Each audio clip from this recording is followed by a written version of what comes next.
Hello everyone, and welcome to the channel.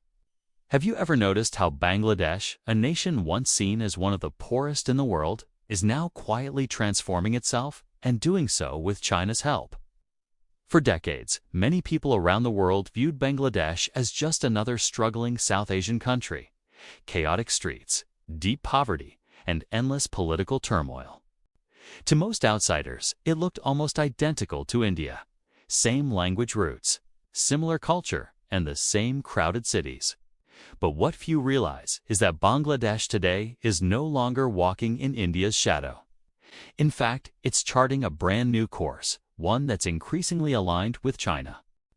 So the big question is, why is Bangladesh turning toward China? And how deep does this relationship really go? Let's find out.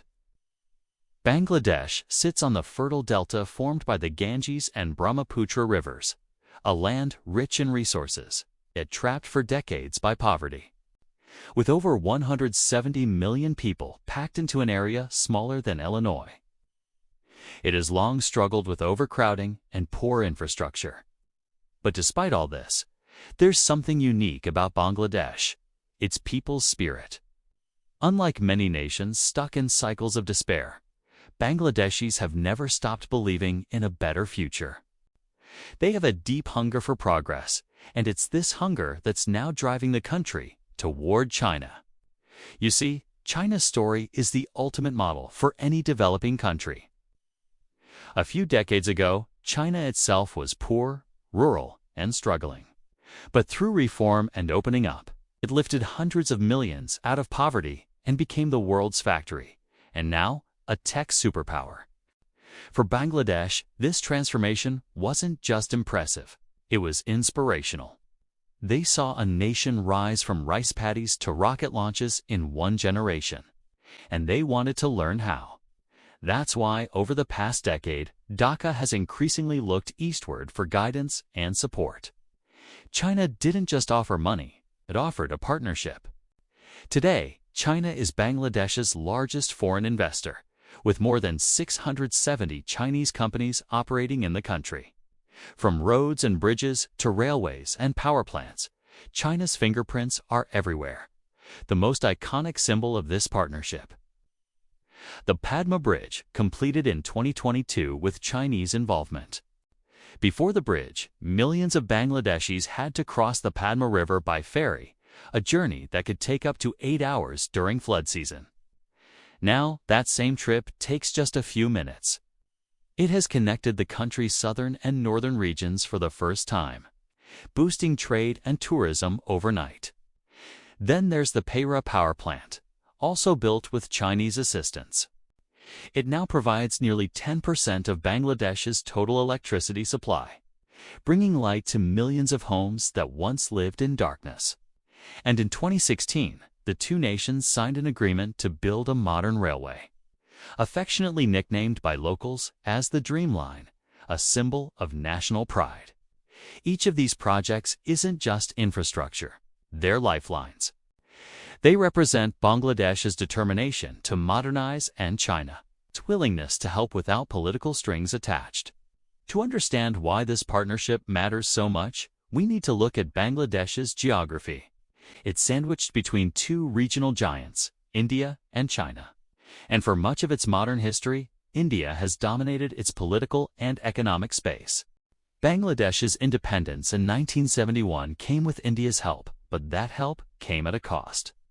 Over time, India treated Bangladesh less like a partner and more like a junior ally, controlling water resources and meddling in politics.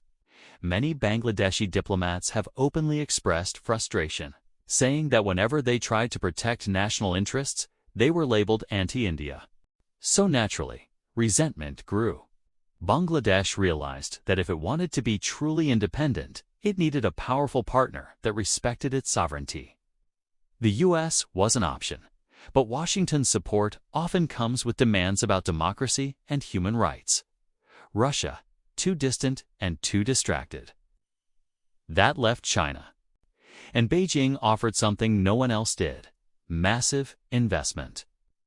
Rapid infrastructure development, military cooperation, and no interference in domestic politics. That's how, in 2023, Bangladesh unveiled its first modern submarine base, built entirely with Chinese support. This wasn't just a naval upgrade. It was a statement. For the first time, Bangladesh was building defense capability with a partner that treated it as an equal. Today, over 70% of Bangladesh's military equipment comes from China. And yet, Beijing has never demanded political alignment in return. No lectures, no conditions, just cooperation. This growing bond has regional implications. With China's Belt and Road Initiative expanding across Asia, Bangladesh's location makes it a natural link between South Asia, the Bay of Bengal, and China's western provinces. For Bangladesh, this could mean becoming a new hub for maritime trade and industrial growth. The results speak for themselves. Bangladesh's GDP has now surpassed $400 billion, nearly 4 times higher than it was in 2010. It's now South Asia's second-largest economy, behind only India. So why is Bangladesh turning to China? Because it wants development, not dependency, respect, not lectures, and partnership, not dominance. In a world divided by power politics, Bangladesh may have found something rare, a friendship that builds bridges instead of walls. And perhaps, in that quiet transformation, there's a lesson for the rest of the world too. Thanks for watching. If you found this interesting, be sure to like, subscribe, and hit that notification bell. I'll see you in the next one.